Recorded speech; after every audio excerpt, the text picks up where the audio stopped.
Deliveries go to the back entrance, boy. The words cut through the luxury lobby like a knife. Security Chief Marcus Webb's hand slammed against the marble reception desk, the sound echoing through the space like a gunshot. He snatched the package from Marcus Thompson's hands, sending the delivery receipt fluttering to the pristine floor. "This is the penthouse," Webb continued, his voice dripping with contempt. "Not some ghetto takeout joint." He shoved Marcus backward, his shoulder hitting the floor-to-ceiling window with a thud. 6 residents in designer suits pulled out their phones, cameras already recording. The building's 85-inch display screen flickered above them, showing the morning stock market numbers. Have you ever been treated like you don't belong in a place you actually own? What happened next would restore faith in justice for millions watching online. If you love seeing arrogance crushed by reality, smash that like button and subscribe. This story has a twist that will blow your mind. 2 hours earlier, the alarm had buzzed in the modest 2-bedroom apartment in Harlem. Marcus Thompson, 34, silenced it with practiced efficiency. He had been awake for 10 minutes already, a habit from his military days. The coffee maker gurgled to life, filling the small kitchen with the rich aroma of Ethiopian blend. The morning news played on the small TV. Manhattan real estate prices continue to soar, with luxury condominiums in Tribeca selling for record-breaking amounts. Marcus smiled to himself as he poured his coffee. If only they knew. On the kitchen wall hung a photograph. A younger Marcus in army uniform stood beside his grandfather, Robert Thompson, outside a modest brownstone in Brooklyn. The photo was dated 1995. His grandfather's weathered hands rested on young Marcus's shoulder, pride evident in his eyes.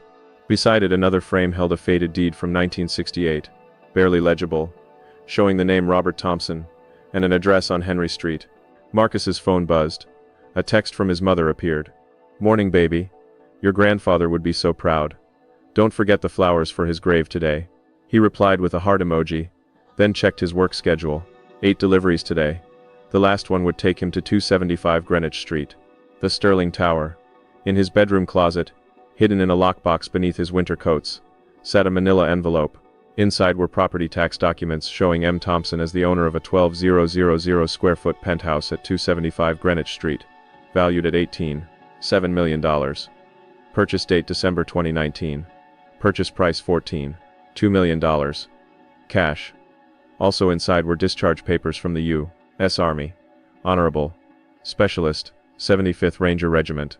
Afghanistan deployment, 2012 to 2015.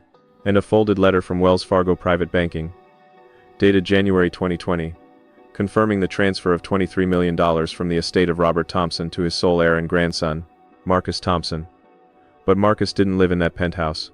He rented it out through a luxury property management company for $47,000 per month to a tech executive who was rarely there. The rental income covered the building fees, property taxes, and left him with more money than he needed. Instead, Marcus woke up at 5:30 a.m. every morning, put on his brown delivery uniform, and drove a 15-year-old Honda Civic to his job at Quick Ship Delivery Services. His coworkers thought he was just another driver trying to make ends meet. His supervisor thought he was one of the reliable ones. Never complained, always on time. None of them knew about the $18.7 million asset sitting in his portfolio. None of them knew about the additional $8 million in treasury bonds and index funds his grandfather left him. None of them knew that Marcus Thompson could retire today and never work another day in his life. He chose this life. After 4 years in the Rangers, 3 deployments, and watching too many brothers come home broken or not come home at all, Marcus learned something crucial. Purpose matters more than comfort. The delivery job kept him grounded, kept him connected to real people with real struggles. The uniform made him invisible in a way his grandfather never was. Invisible to the predatory assumptions, the immediate judgments, the casual racism that marked Robert Thompson's entire adult life. Robert Thompson had bought his first property in 1968, with money saved from 2 decades of back-breaking work as a janitor at Columbia University. While students and professors walked past him without a second glance, Robert was studying the patterns of wealth, studying real estate markets, studying the mechanisms by which neighborhoods transformed and property values exploded. He bought a condemned brownstone on Henry Street for $8,000 when everyone said that neighborhood was finished. He renovated it himself, nights and weekends, for 2 years. Sold it in 1975 for $89,000. Bought 2 more properties with the profit. The cycle continued for 40 years. By 2019, when Robert Thompson died at 87, his real estate portfolio was worth $31 million.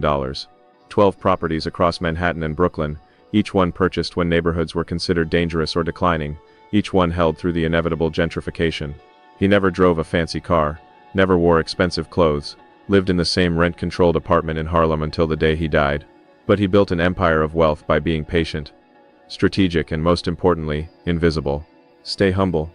Stay hungry. Stay invisible. His grandfather had told him on his deathbed, the moment people know what you have, they start treating you different. Some worship you. Some hate you. Both are prisons. But if they think you're just another working man, you're free to move through the world and see it for what it really is. Marcus inherited everything. He sold 10 of the properties, kept 2. The Sterling Tower penthouse, because it was his grandfather's final and most ambitious purchase. A small brownstone in Bedford-Stuyvesant, because it was his grandfather's first. The rest of the money went into conservative investments. Marcus went back to doing what he loved. Moving through the world with purpose. Meeting people, helping people, staying grounded. His neighbor, Mrs. Chen, waved as he headed to his car. "Morning, Marcus." "Working hard as always." He waved back, genuine smile on his face. Mrs. Chen thought he was a delivery driver struggling to make rent. Last month, when her grandson needed $3,000 for community college textbooks, and she mentioned it in passing, Marcus anonymously paid the bill through the college. She would never know it was him. 7:15 a.m. Quick Ship Delivery Services warehouse in Long Island City. Marcus clocked in, grabbed his scanner, checked his route. 8 packages today. The last one was a MacBook Pro, ordered by someone named Jennifer Ashworth. Address 275 Greenwich Street, Penthouse B. That was 2 floors below his penthouse. He smiled. The irony never got old. His supervisor Tommy approached. "Yo Marcus, you got Sterling Tower on your route? That place is insane. Security there treats delivery guys like criminals. Last week they made Johnson wait outside in the rain for 40 minutes because he looked suspicious." "Be careful, man." Marcus nodded. "Thanks for the heads up." What he didn't say was that he knew exactly how that building operated. He received monthly reports from the property management company. He knew that security chief Marcus Webb had a history of complaints. 3 formal complaints in the past year, all from Black and Latino delivery workers, all dismissed by building management as misunderstandings. He knew because he personally reviewed the security logs when his property manager sent them. The morning deliveries went smoothly.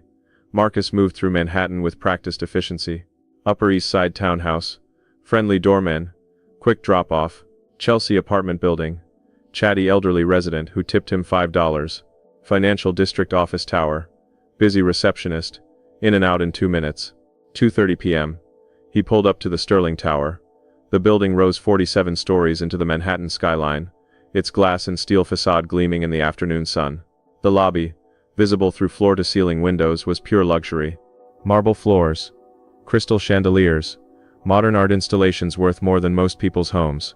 A massive digital display screen dominated one wall, showing stock market data, weather, and building announcements. Marcus grabbed the package, a slim box containing a $2,800 MacBook Pro, and approached the main entrance. The same entrance he used 3 months ago when he visited his property to inspect some maintenance work. The same entrance he used a dozen times, always dressed in business casual, always treated with the respect befitting a penthouse owner. Today he was wearing a brown delivery uniform. Today everything would be different. Marcus pushed through the revolving door into the Arctic air conditioning of the Sterling Tower lobby. The marble floor gleamed under recessed lighting.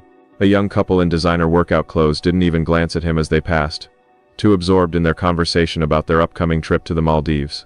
An older man in a $5,000 suit stepped around Marcus as if he was furniture. The security desk sat elevated, like a judge's bench in the center of the lobby. Behind it sat Marcus Webb, 52, security chief, 6'2", former NYPD, 15 years at Sterling Tower. His uniform was crisp, his posture military straight, his expression perpetually suspicious. He was the kind of man who saw authority as permission rather than responsibility. Marcus Thompson approached the desk. "Good afternoon. I have a delivery for..." "Stop right there." Webb's voice cut through the lobby like a knife. He didn't look up from his computer. "Deliveries go to the service entrance. Loading dock.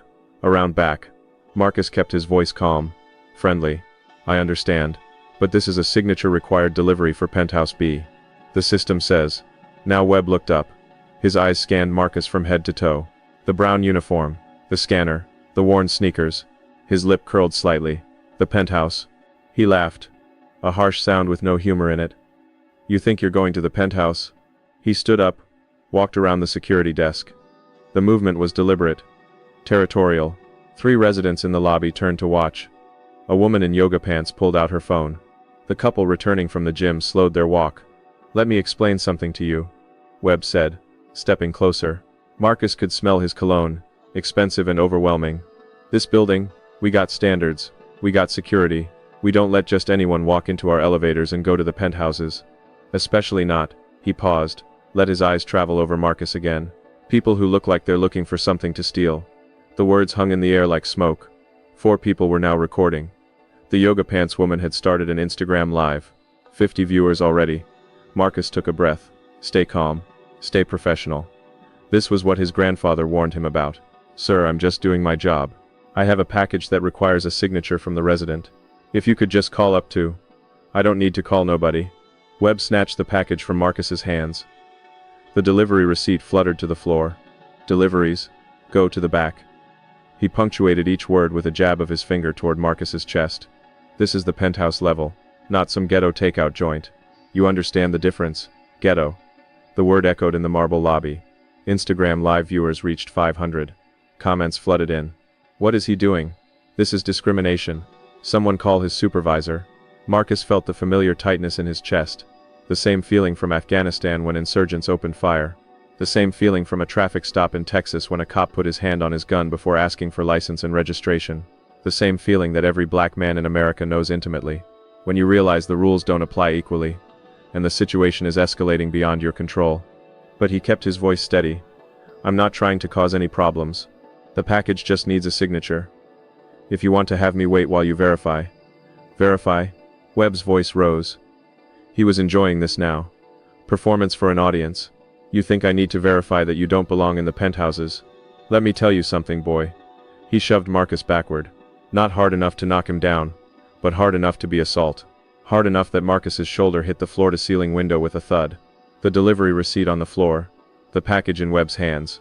6 phones recording. The yoga pants woman's Instagram. Live now had 5,000 viewers. A second security guard, younger, approached. "Marcus, maybe we should just don't Marcus me, Rodriguez. This is my lobby, my building. I've been here 15 years, and I know exactly how to spot trouble when it walks through that door." He turned back to Marcus Thompson. "You people always think you can just go anywhere, do anything. Think the rules don't apply to you. You people." Another phrase that detonated in the silence. Instagram Live reached 10,000 viewers. Comments exploded. "Call the police. This is assault. Sterling Tower racism trending." Marcus straightened up, pulled his scanner from his belt. "I'm going to report this incident to my supervisor. I need your full name and report me." Webb laughed. Looked around at the gathered audience like they were in on the joke. "He's gonna report me. For what? Doing my job? Protecting our residents from suspicious characters?" He stepped closer, voice dropping to something more dangerous. "Let me tell you what's gonna happen. You're gonna walk out that door. You're gonna tell your supervisor that you couldn't complete the delivery. And if you ever try to come back to this building, if I ever see you near this property again, I'm calling the police. And I'm gonna tell them you were aggressive, threatening, acting suspicious. You understand me?" Marcus looked at the phones recording. Looked at the residents watching. Saw their expressions. Some uncomfortable. Some entertained. Some already moving on. Bored with the drama. Checking their own phones. And he made a decision. "I own this building," Marcus said quietly. Silence. Complete, absolute silence. Even the marble seemed to hold its breath. Then Webb started laughing. It started as a chuckle, built to a full belly laugh. "You own..." He could barely get the words out. "You own this building." He turned to the gathered crowd, spreading his arms wide. "Ladies and gentlemen, the delivery boy owns the Sterling Tower." Nervous laughter rippled through the lobby. The absurdity of it. A delivery driver in a worn uniform claiming to own an $847 million luxury property. Instagram Live reached 20,000 viewers. Someone had started a Twitter thread. Delivery guy versus security was beginning to trend. Webb wiped tears from his eyes. "Oh man, that's good. That's really good. What's next? You gonna tell me you're best friends with Elon Musk? You gonna tell me you're secretly a billionaire playing dress up?" Marcus didn't smile. Didn't react. Just reached slowly into his jacket pocket. Webb's hand instinctively moved toward his belt, where he kept pepper spray. "Careful now," Webb warned. Marcus pulled out his wallet. From it, he extracted 2 things. A New York State driver's license. And a key card. The key card was black, with gold trim. In the upper right corner it read 275 Greenwich Street, Penthouse A. He held them up. Marcus Thompson, Penthouse A. You can verify in your system. Webb's smile faltered, just for a second, but he recovered. Nice fake ID. Where'd you get that made? Canal Street? But there was something in his voice now. Uncertainty. He turned to the younger security guard. Rodriguez. Check the resident list. Thompson, Penthouse A. Rodriguez sat at the computer, typed. The seconds stretched. His face changed. Chief? There's a Marcus Thompson registered to Penthouse A. Property owner on record since 2019. The lobby went completely silent again. But this silence was different. Charged. Electric. Webb's face went through a rapid progression. Disbelief, confusion, calculation. That must be a different Marcus Thompson. This guy is clearly— Check the photo ID on file, Marcus said calmly. Rodriguez clicked. Turned the monitor. On the screen appeared Marcus Thompson's driver's license photo. Same face as the man standing in the lobby. Date of purchase December 2019. Purchase price $14,200,000. Property tax status current. Monthly HOA fees $8,347. All paid in full, automatically, every month for the past 4 years. Instagram Live reached 50,000 viewers.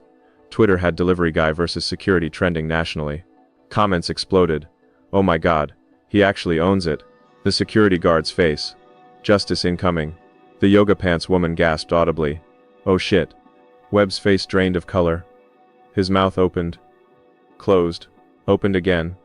You don't even live here. I've never seen you. I rent it out, Marcus said simply. Through Luxury Manhattan Properties. The tenant is James Worthington, tech CEO. I assume you've been very polite to him when he comes and goes. The accusation hung in the air. James Worthington. White, 40s, Tesla driving tech executive. Always greeted by name. Always welcomed. Always respected. Marcus continued.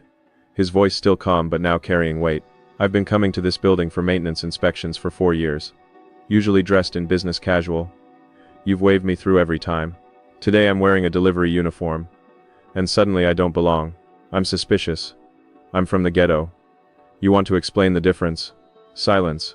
I also, Marcus continued, pulling out his phone, receive monthly security reports from the property management company, including the 3 formal complaints filed against you in the past year.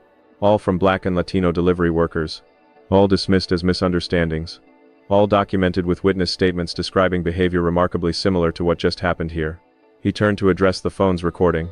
I want everyone watching to understand something. I could have stopped this at any time. I could have immediately identified myself as the property owner. But I needed to see how far it would go. I needed to document this. Because this isn't about me. This is about every delivery worker. Every service professional. Every person who looks like me. Who gets treated like a criminal for doing their job. Instagram Live reached 100,000 viewers. National news notifications starting to pop up. CNN alert. Delivery driver reveals he owns luxury building after confrontation with security. Webb's breathing became rapid. Shallow.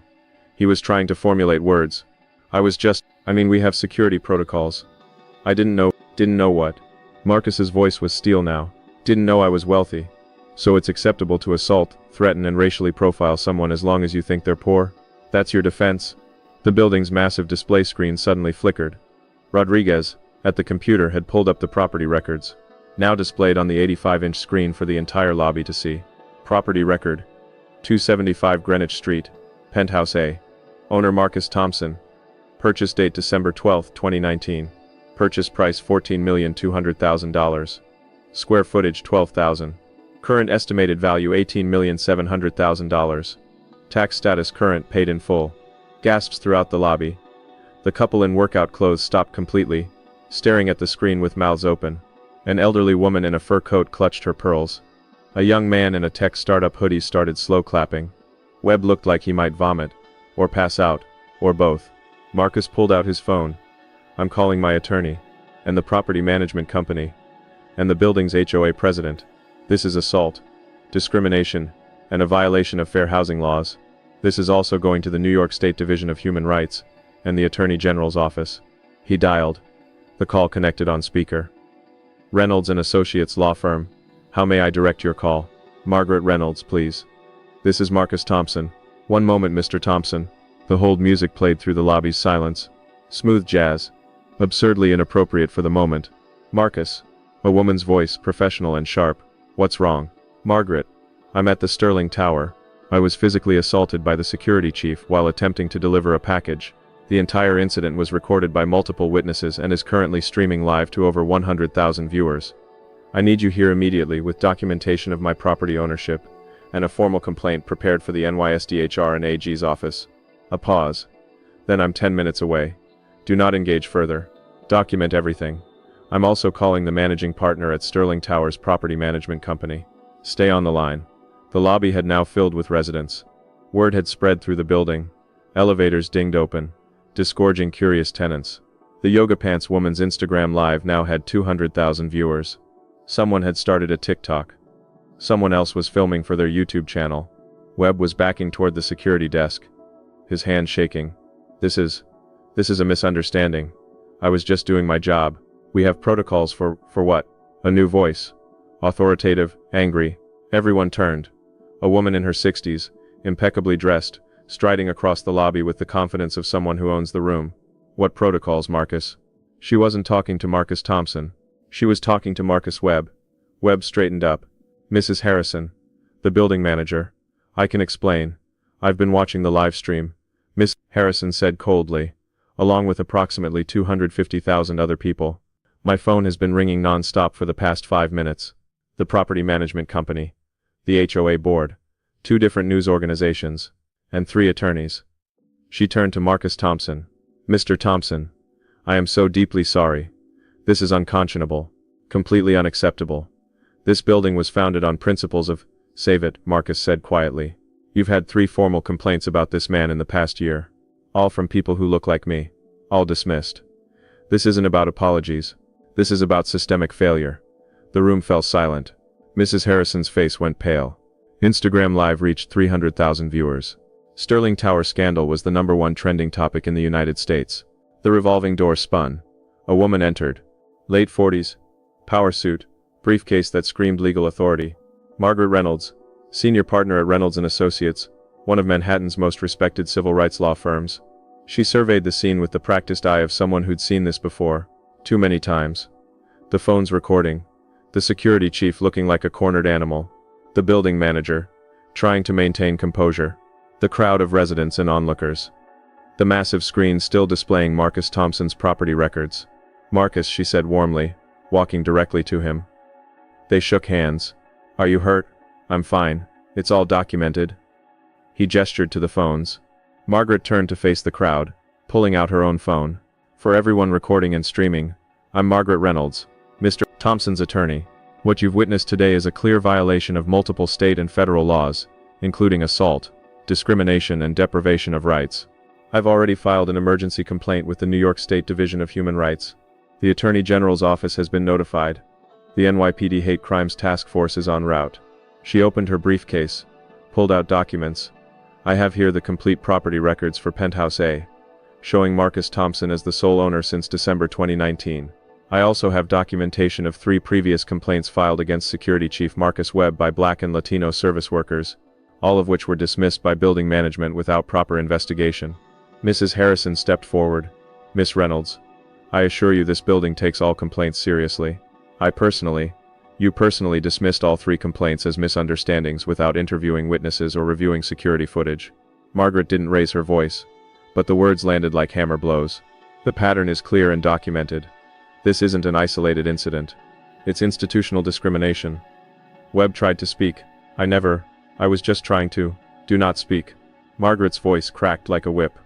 Anything you say can and will be used in civil and potentially criminal proceedings. I strongly suggest you contact an attorney immediately. The revolving door spun again. This time 2 NYPD officers and a woman in a business suit with an NYAG badge clipped to her belt. Officer Chen. Officer Rodriguez, Margaret said, clearly expecting them. Thank you for responding so quickly. This is Marcus Thompson, property owner. He was assaulted by that man. She pointed at Webb, the building's security chief. The entire incident was recorded by multiple witnesses and is currently streaming to over 300,000 viewers. Officer Chen, an Asian woman in her 40s, looked around the lobby, took in the scene. Her partner Officer Rodriguez, a Latino man in his 30s, was already pulling out his notepad. Mr. Thompson, Officer Chen said, can you describe what happened? Marcus walked them through it, calmly, factually. The initial confrontation. The refusal to allow him to make the delivery. The escalating language. The physical shove. The racial comments. Ghetto. You people. The threat to call the police with false accusations. Officer Rodriguez was writing furiously. Officer Chen's expression grew darker with each detail. We have multiple video recordings. The yoga pants woman called out. I've got the whole thing on Instagram Live. Over 400,000 people watched it. The tech startup guy chimed in. I got it on TikTok. Already has 2 million views. Another resident added. I have security camera footage. I'm on the HOA board. We can pull the building's cameras. Officer Chen turned to Webb. Sir, what's your version of events? Webb opened his mouth. Nothing came out. His face was gray. Sweat beaded on his forehead despite the air conditioning. The woman from the Attorney General's office stepped forward. I'm Assistant AG Sharon Martinez. I've been reviewing the live streams and the documentation Ms. Reynolds provided. Based on what I've seen and heard, there are grounds for investigation into civil rights violations under both state and federal law. She turned to Mrs. Harrison. The Sterling Tower and its management company will be subpoenaed for all records relating to complaints about security staff. All employment records for Mr. Webb, all security footage from the past 2 years, and all communications regarding discrimination complaints. Mrs. Harrison looked like she might faint. We've always operated with the highest standards. Then you won't mind cooperating with a full investigation. AG Martinez said coolly. Marcus's phone rang. He glanced at it. It's the property management company. Put it on speaker. Margaret said. Marcus answered. This is Marcus Thompson. A man's voice, stressed and formal. Mr. Thompson, this is David Chen, CEO of Luxury Manhattan Properties. I am calling to express our deepest apologies for what happened today. This is absolutely unacceptable and does not represent our values or Mr. Chen. Marcus interrupted. I appreciate the call, but apologies aren't sufficient. I've been receiving your monthly reports for 4 years. You knew about the complaints. You knew about the pattern. You did nothing. Silence on the phone. Effective immediately, Marcus continued. I'm terminating my management contract with your company. I'll be hiring new property managers who take discrimination seriously. I'm also demanding that you release all complaints and documentation related to security issues at all properties you manage.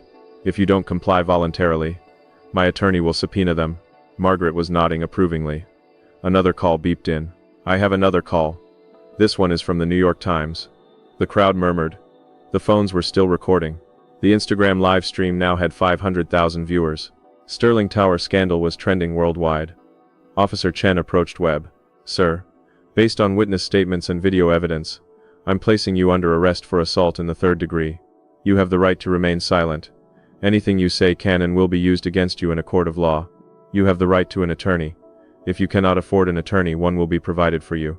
The Miranda rights echoed through the marble lobby. Webb's hands were cuffed behind his back. Gentle, professional, but unmistakable. The yoga pants woman captured the moment from 3 different angles. My job, Webb whispered. I was just doing my job. Your job, Marcus said quietly, was to provide security for all residents and visitors with respect and professionalism. Instead, you used your position to intimidate, discriminate, and assault people based on their appearance. That was never your job, that was your choice. As the officers led Webb toward the door, he turned back. His face was a mask of disbelief and regret. I didn't know. If I had known, you owned. That's exactly the problem, Marcus responded. You think it's acceptable to treat people poorly as long as they're not wealthy or powerful. Human dignity isn't conditional on property ownership. The revolving door closed behind the officers and their handcuffed prisoner. The lobby erupted in conversation. Phones buzzing. People sharing clips. The elderly woman in the fur coat was crying. The tech startup guy was literally jumping up and down. Margaret put her hand on Marcus's shoulder. You did good. This is going to make a difference. Marcus looked at all the phones still recording, took a breath, then addressed the cameras directly. To everyone watching, I know this video is shocking. But this happens every single day to people who don't have property records to pull up on a screen. This happens to delivery drivers, service workers, maintenance staff, people just trying to do their jobs with dignity. The only difference today is that I had the resources to fight back. Most people don't. That needs to change. The building's display screen still showed his property records. $7 million. But the real revelation wasn't about money. It was about the assumptions people make, the dignity they withhold, the respect they reserve only for those they deem worthy. The real revelation was what was always visible to anyone willing to see. Marcus Thompson's humanity. The news vans arrived within the hour. NBC, ABC, CNN, Fox News. All of them setting up on the street outside the Sterling Tower. The story was everywhere. Every social media platform. Every news website. The video had been viewed over 10 million times in 3 hours. Marcus sat in the lobby's private conference room. His lobby technically, with Margaret Reynolds and A.G. Martinez. They were reviewing documentation. Building security footage from the past 2 years showed a pattern that was impossible to deny. June 2023. Black delivery driver made to wait outside in 95-degree heat for 40 minutes. August 2023. Latino maintenance worker accused of stealing a toolbox that was his own property. November 2023. Asian food delivery worker forced to undergo bag search for security, while white delivery workers walked through freely. March 2024. Black woman visiting her sister. A resident, detained for 30 minutes until her story could be verified. 17 incidents in total. All documented. All filed as complaints. All dismissed. A.G. Martinez slid another document across the table. We pulled Marcus Webb's employment history. He was fired from the NYPD in 2008 for excessive force complaints. 3 incidents involving people of color. The department offered him a resignation option instead of termination. No criminal charges were filed. The Sterling Tower hired him 1 month later. Margaret noted. Without checking his disciplinary record. Or they did check it and didn't care, Marcus said quietly. The door opened. Mrs. Harrison entered, now accompanied by 2 men in expensive suits, the building's attorneys. She'd aged 10 years in the past 3 hours. Mr. Thompson, she began. We would like to offer a settlement. The building will cover all your legal fees, issue a formal public apology, and no, Marcus said simply. The attorneys blinked. Mrs. Harrison's mouth opened in shock. I'm sorry. I'm not interested in a settlement, Marcus clarified. I'm interested in systemic change. This building and every building your company manages needs to implement comprehensive anti-discrimination training, create an independent complaint review process, and establish clear consequences for discriminatory behavior. I want quarterly diversity audits. I want demographic data on who gets stopped, questioned, or detained by security. I want transparency. Margaret was smiling. This was what she lived for. Furthermore, Marcus continued, I want the building to establish a $500,000 fund to compensate the 17 people who filed complaints that were dismissed. I want their stories heard. I want their dignity restored. One of the attorneys cleared his throat. Mr. Thompson, with all respect, those demands go beyond. Beyond what? A.G. Martinez interjected. Beyond the requirements of the law. Beyond what's necessary to prevent future discrimination. Or beyond what your clients want to pay to avoid a protracted legal battle and continued national media scrutiny. The attorney went silent. Let me be clear, Margaret said, her voice carrying the weight of 30 years of civil rights litigation. My client owns property in this building worth $18.7 million. He has standing to sue both as a victim of discrimination and as a property owner whose investment has been damaged by the building's reputation for racist practices. The building's property values have already dropped 3% since this story broke 3 hours ago. That's approximately $19 million in collective value lost. She slid a document across the table. This is a preliminary estimate of damages, including emotional distress, punitive damages and lost property value. The number is $47 million. If we go to trial, and we will, a New York jury that has watched your security chief assault a black military veteran on video will award every penny, plus legal fees, plus the cost of the investigation, plus the ongoing media attention that will devastate your reputation. The attorneys exchanged glances. Mrs. Harrison had gone pale. Or, Marcus said, his voice calm, you can agree to real systemic change. Training, accountability, transparency, compensation for past victims. And you can do it voluntarily, as an act of good faith, before we force you to do it through the courts. We need to consult with our board. One attorney said weakly. You have 48 hours, Margaret responded. After that we file a federal civil rights lawsuit and notify every media outlet in the country. They left. The door closed behind them with a soft click that sounded like defeat. A.G. Martinez turned to Marcus. You're doing the right thing. Settlements with NDAs just hide the problem. Public accountability creates change. Marcus's phone wouldn't stop buzzing. Messages from people he hadn't spoken to in years. Interview requests from major networks. Support from strangers.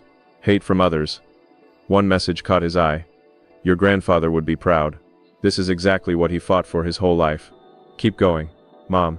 3 days later, Marcus Webb appeared in criminal court. The courtroom was packed. Reporters filled every available seat. The judge, a black woman in her 60s who came up through the Bronx DA's office, reviewed the case file with an expression that suggested she'd seen this before. Too many times. Webb's attorney argued for minimal charges. Your Honor, my client made a mistake in judgment. He's apologetic. He's willing to undergo training. He's already lost his job. Further punishment serves no purpose. The prosecutor stood. Your Honor, this wasn't a mistake in judgment. This was a pattern of discriminatory behavior spanning years. The defendant used his position of authority to target people based on race. He assaulted the victim. He made threats. He showed zero remorse until he realized his victim was wealthy. That's not a mistake. That's who he is. The judge reviewed the evidence. The video that had now been viewed 50 million times. The witness statements. Webb's history. The pattern at the Sterling Tower. The complaints dismissed. Mr. Webb, the judge said, do you have anything to say to Mr. Thompson? Webb stood. He'd aged considerably in 3 days. The arrogance was gone, replaced by something that might be genuine remorse or might just be fear. I'm sorry, I was wrong. I let my control my actions. I treated you disrespectfully, based on your appearance. That was wrong. I'm sorry. The words hung in the air. Insufficient, inadequate, but maybe possibly, sincere. The judge delivered her verdict. Marcus Webb, you are convicted of assault in the 3rd degree, and aggravated harassment. You are sentenced to 90 days in jail, suspended, with 2 years probation. You will complete 200 hours of community service, specifically working with diverse communities. You will undergo comprehensive anti-bias training. You are permanently barred from working in security or law enforcement. Any violation of these terms will result in immediate incarceration. It wasn't prison, but it was accountability. It was consequences.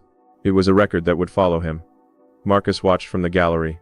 He felt no satisfaction, no triumph, just exhaustion and hope that maybe, possibly, this would prevent the next Marcus Webb from doing the same thing to the next Marcus Thompson. 3 months later, the Sterling Tower looked the same from the outside. Same gleaming glass and steel. Same luxury cars in the circular driveway. Same floor-to-ceiling windows showcasing the marble lobby. But inside, everything had changed. The security desk was staffed by Carlos Mendez, 45, former Marine, specifically trained in de-escalation and bias awareness. He greeted every person who entered.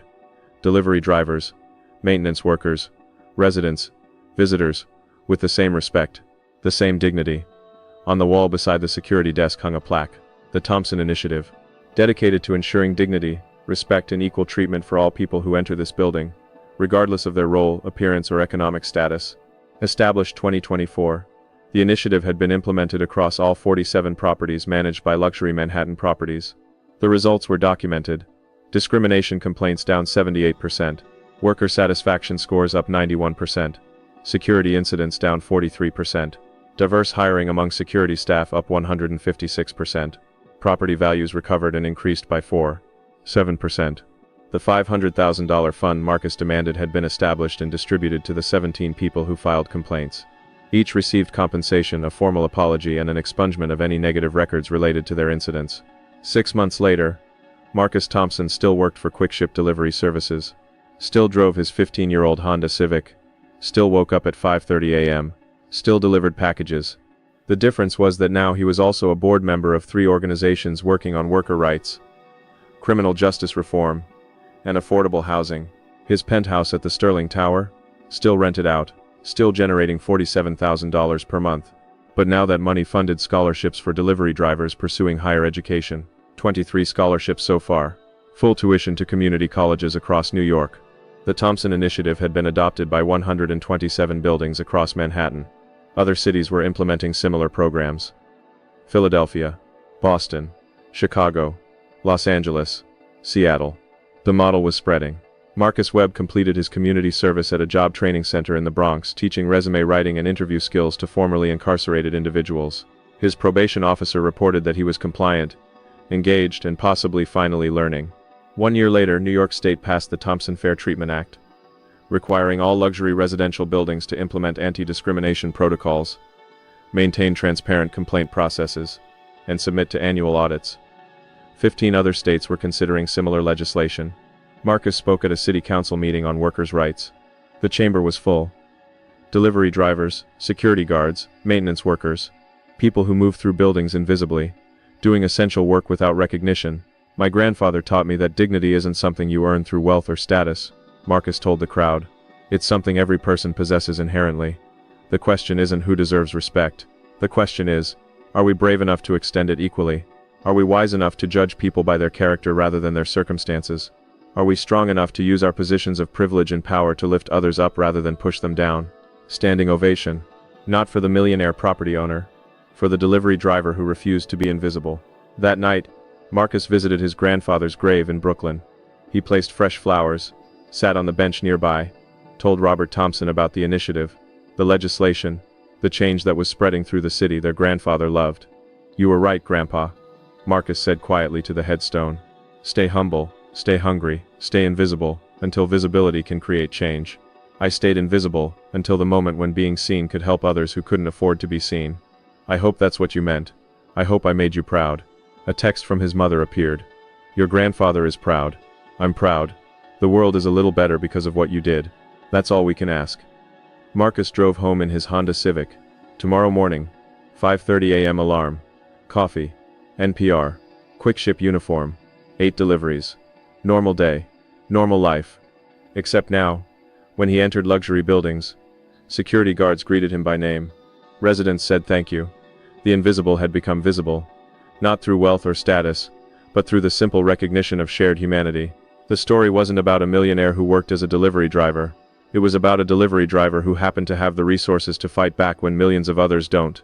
It was about using privilege as a platform rather than a fortress. It was about remembering that everyone you meet is fighting battles you can't see, carrying dreams you can't imagine, possessing dignity that doesn't depend on your acknowledgement but deserves it anyway. If this story inspired you to see people beyond their circumstances and to recognize hidden talent everywhere, smash that subscribe button and hit the notification bell. Have you ever witnessed someone's dignity being challenged simply because of assumptions about their status? Share your story in the comments below. Your experience might become our next story of justice and recognition. There's a detail only sharp-eyed viewers noticed at minute 27, when Marcus pulled out his wallet. Watch the video again and tell us what you spotted. Drop your observations in the comments. The months following the incident saw unprecedented changes ripple through New York City's luxury real estate sector. What started as a single confrontation in a marble lobby had become a catalyst for transformation across an entire industry. Real estate developers who once prided themselves on exclusive atmospheres began scrambling to demonstrate their commitment to inclusive practices.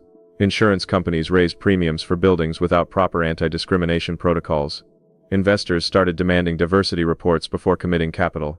The Sterling Tower incident, as it came to be known, had fundamentally altered the economics of discrimination. Marcus Thompson found himself at the center of a national conversation he never sought. Cable news programs wanted him for interviews. Universities invited him to speak. Community organizations asked him to lead workshops. He declined most requests, preferring to let his actions speak louder than his words. But he accepted invitations from worker advocacy groups, delivery driver unions, and grassroots organizations fighting for dignity in the workplace. These were his people. These were the conversations that mattered. The Thompson Initiative expanded beyond its original scope. What began as a set of protocols for one building grew into a comprehensive framework adopted by major property management companies across the country. The initiative required not just training, but accountability. Not just policies, but enforcement. Not just complaint systems, but independent oversight. It mandated that buildings track demographic data on security interactions, publish annual diversity reports, and submit to third-party audits. Buildings that earned Thompson Initiative certification could market themselves as inclusive spaces. Buildings that failed to comply faced public scrutiny and declining property values. Marcus Webb's story took a different trajectory. The community service requirement placed him in direct contact with the communities he had spent years profiling and dismissing. At the Job Training Center in the Bronx, he worked alongside formerly incarcerated men and women who were rebuilding their lives despite systemic barriers. He taught resume writing to immigrants whose credentials weren't recognized in America. He coached interview skills for young Black and Latino men who faced the same assumptions he had perpetuated. The work was humbling. The work was necessary. The work was, slowly and painfully, transformative. In his first month of community service, Webb barely spoke. He showed up, did the minimum required, and left. His colleagues at the center noted his discomfort, his defensive posture, his reluctance to engage. But by the third month, something shifted. A young man named Carlos, 23, shared his story of being stopped by police 47 times in 2 years, despite never being charged with a crime. The number hit Webb like a physical blow. 47 times. He thought about his own security logs. How many times had he stopped people who looked like Carlos? How many lives had he disrupted with his assumptions? Webb started asking questions. Started listening. Started recognizing the patterns he had been part of perpetuating. He read books on implicit bias, structural racism, and the psychology of prejudice. He attended voluntary workshops on restorative justice and community healing. He wrote letters of apology to the 17 people who had filed complaints against him. Some letters went unanswered. Some recipients wrote back with anger. 2 wrote back with grace, acknowledging his effort to change.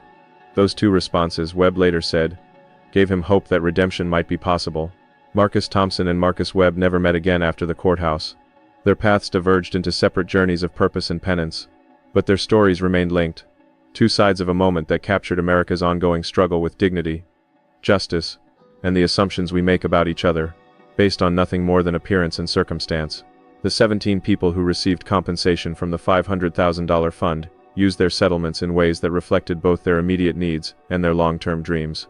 One woman, a delivery driver who had been detained for 45 minutes while her perishable cargo spoiled, used the money to start her own logistics company that prioritized driver dignity and fair treatment. A maintenance worker who had been accused of theft bought his first home. A food delivery worker paid off medical debt from an emergency surgery. An Amazon driver enrolled in nursing school. Each story was unique. Each story mattered. The viral video continued to circulate long after the news cycle moved on. It became a teaching tool in business schools, discussing ethical leadership. Law schools used it in courses on civil rights. Security training programs showed it as an example of everything guards should never do. Social justice organizations screened it at community events. The video had been viewed over 100 million times across all platforms. But more importantly, it had sparked millions of conversations in living rooms, workplaces and classrooms, about dignity, respect, and the invisible people who make modern life possible. Quick-Ship Delivery Services, Marcus's employer, initially worried about the publicity.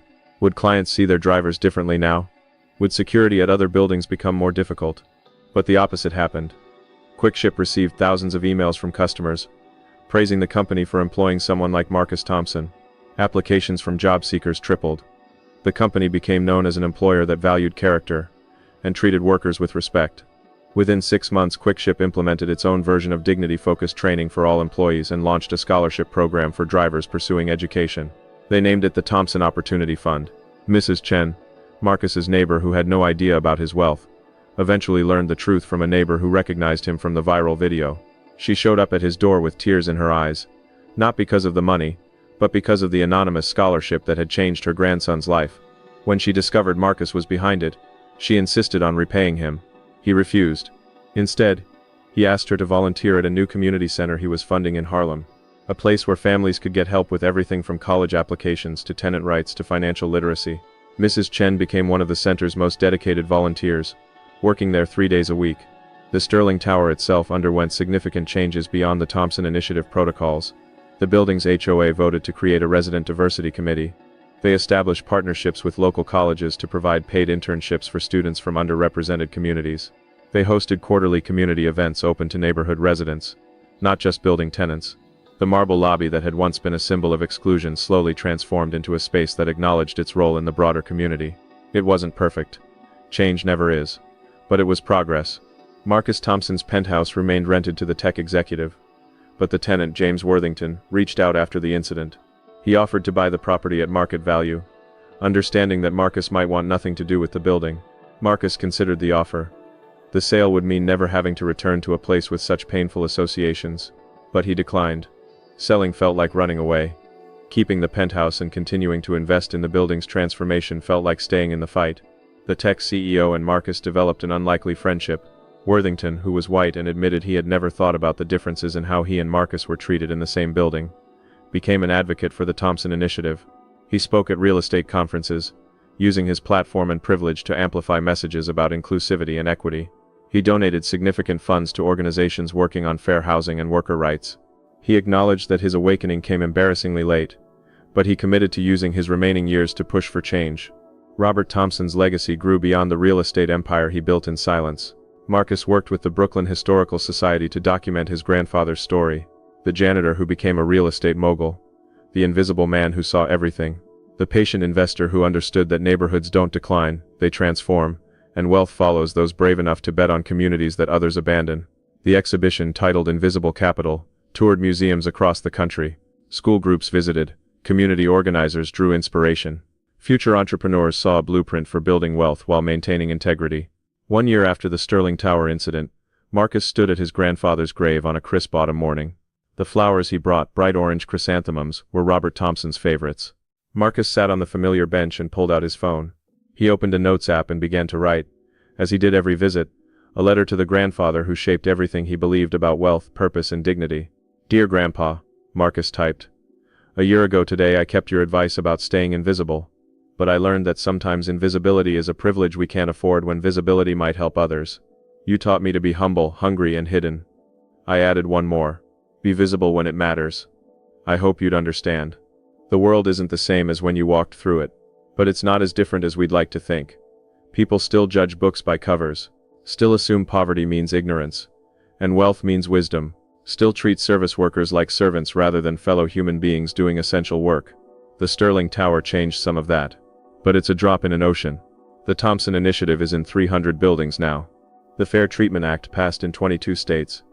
But millions of workers still face the same disrespect you endured every day for 40 years. I'm using the platform you built, the wealth you accumulated, the lessons you taught to keep fighting. Some days I'm tired. Some days I wonder if it matters. Then I meet a delivery driver, who tells me they were treated with respect at a building that used to profile them.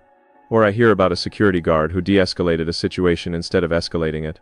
Or I see young people of color walking into luxury buildings without fear, without shame, just doing their jobs with dignity. And I know it matters.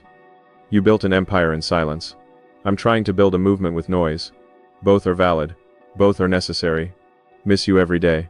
Your grandson Marcus. He posted the letter on social media, as he did with all his grandfather letters. Not for attention, but for accountability.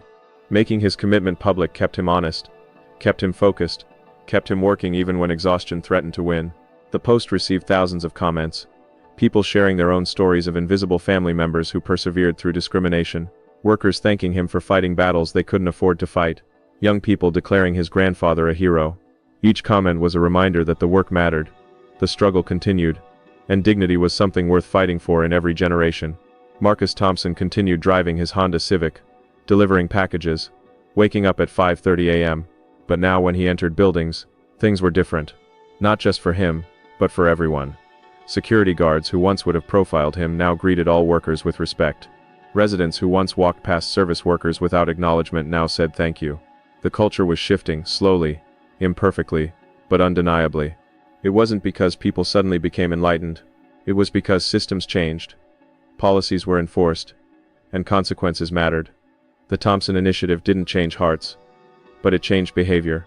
And sometimes changed behavior over time leads to changed hearts. The scholarship program Marcus funded had grown beyond his original vision. 23 delivery drivers in the first year. 57 in the second year. By year 3, 200 students were receiving full tuition to community colleges and trade schools across New York. The program expanded to other cities. Los Angeles, Chicago, Atlanta, Houston, Dallas. Delivery drivers, security guards, maintenance workers, food service staff, anyone working in service industries could apply. The only requirements were proof of employment, and a commitment to paying it forward by mentoring future recipients. Legacy, Marcus realized, wasn't about the wealth you accumulated or the properties you owned. It was about the systems you changed, the people you uplifted, the dignity you restored to those who had been denied it. His grandfather understood this even if he never said it explicitly. Every property Robert Thompson bought in a declining neighborhood was a bet on people other investors had written off. Every tenant he treated with respect when other landlords treated them as problems was an affirmation of their humanity. Every mentee he quietly advised was a student in the school of patient wealth building and principled living.